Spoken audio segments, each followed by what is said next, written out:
Beyond the Mic with Sean Dillon.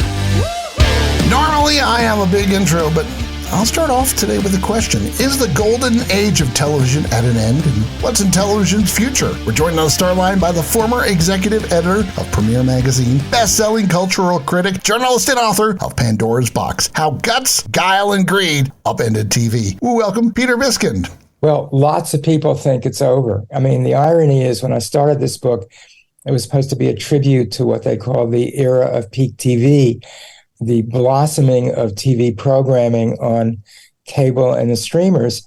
And now, over the course of the 3 or so years I was working on this book, now everyone's predicting the death of peak TV. So I think your sense of what's happening with the changes is correct. Peter, let's go beyond the mic. Normally I start out with a couple of general questions, but since time is short, we'll kick it off with one big question. Quote, the bad news is the post-network streaming world could turn out to look very much like the pre-streaming world, unquote, you said. The content of television has changed and evolved since the Telecommunications Act of 1996. How has consumers suffered from lesser programming after changes forced on them by the results of the pandemic, financial cutbacks in programming, as well as AI? Well, I guess the best way of answering that question, I think, is to focus on Netflix, because Netflix played the lead in the development of streaming and created, in some sense, the streaming revolution.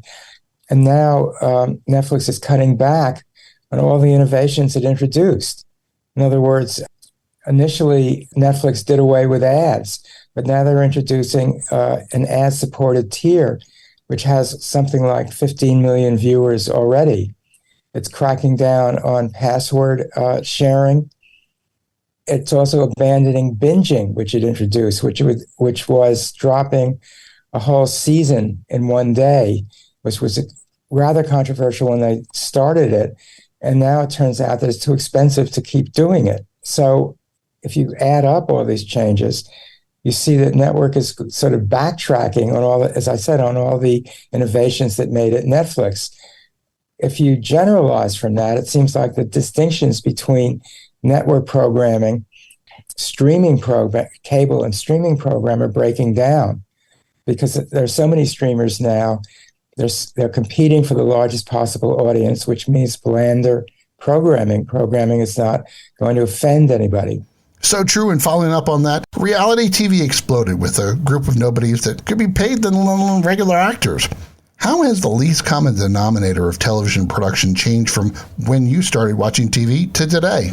I mean, they're sort of neutralizing various shows. I mean, the programming in various shows in an effort to make it more acceptable to a vast audience. And once you have that kind of competition, that's the inevitable result. The other way that change is manifesting itself is that when HBO started, they were very careful not to employ anybody who had worked at a network. So when Tom Fontana was going to do Oz, which was a revolutionary show that preceded and made way for The Sopranos, there was some question about whether he'd be a good fit for HBO because he'd worked on several network shows like St. Elsewhere. Now Netflix is going out of its way to is hiring from the networks and employing people that it never would have employed in the past. And that is going to change the whole value structure of Netflix. So it's not that they're not being hired in spite of their network values. They're being hired because of their network values. Pandora's Box, How Guts, Guile, and Greed Upended TV is the book. Author Peter Biskind joins us beyond the mic for the Rocking Aid. Peter, all this is 8 random questions. Answer with the first thing that comes to your mind. There is no pressure. Favorite TV show that was canceled long before it should have? Oh, boy. That could be anything. I got to ask you then, what's your least favorite show that kept going and going? That could be anything, practically.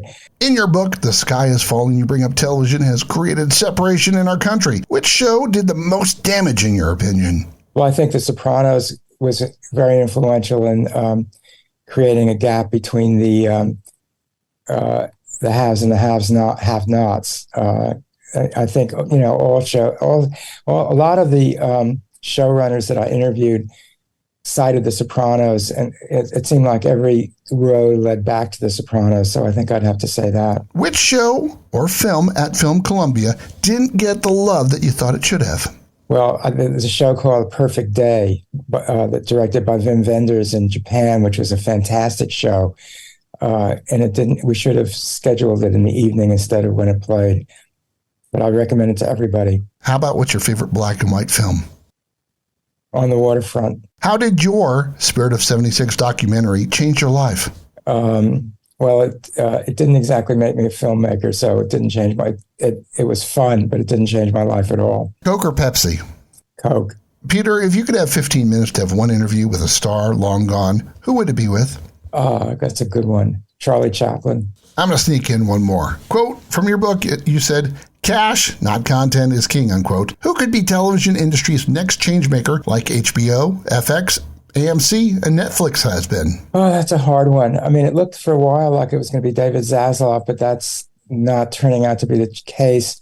Casey Bloys is still in charge of HBO, even though HBO is sort of under the gun and has been watered down considerably. I guess, John Landgraf at FX has always been a terrific executive and done amazing programming under poor conditions, you might say. So I would say he is Landgraf.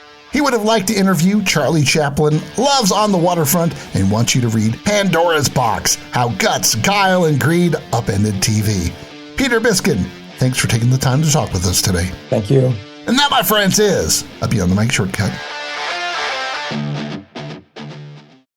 If you're enjoying these conversations, please check out another Beyond the Mic episode to find more actors, artists, and people you need to know.